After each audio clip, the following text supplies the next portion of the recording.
قسمت دوم جنگ 4 با جناق پرچرک و سیاه و کلفت و خرزور رو در مسابقات مردان آهنی جاده قدیم آفریقا میبینیم. حامد بنگی با شلوار پلنگی میره برای جاکشی و بالا بردن چنبه گوشتی، دستشو میندازه به اندازه لای کنده لنگی. مواظب باش که تو رو از پا نندازه که اگه بندازه حامد میشه جنازه.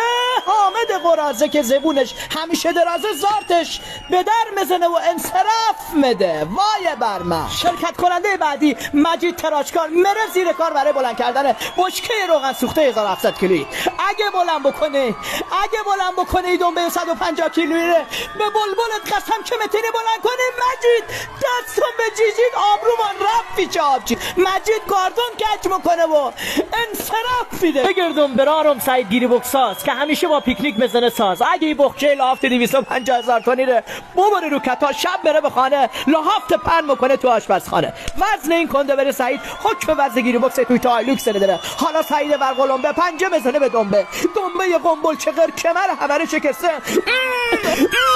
زور بزن سعید. همکاران ما از اتاق فرمان اشاره میکنن آمپر سعید کشیده بالا، چراغ چک سعید روشن شده و نیاز به دیاگ داره، ولی یه سعید هیچ وقت کم نمیاره و پرگاز فشار میاره به چند جاش. سعید چک کردی، شلوارو پاره کردی، دمت گرم با جناقار فشاری چیز سگ دادی. دول سعید، دول سعید. حالا هاشم پمپی که همیشه بزنه بمبی اینجا بخبی قپی جلو با جناقای پاچلاقی که پله تکون بده. او یالا هنرت در بیار نشون بده. او حالا هاشم ایف میگیره تا بتونه جفشیش رکورد بزنه. هاشم سیاه چک کردی، قچاق دبه گرده توشی آب گرجر مبره بالا میاره بالا بی صاحب میاره پایین. راز موفقیت خرزوری هاشم سیاه خوردن عرق دو آتیشه شاتره و روغن زرد، حلوا ارده و مخلوط سشیره. باریکلا هاشم تو جا کشیه این لشه پرگوشت و کثیف قهرمان میشه.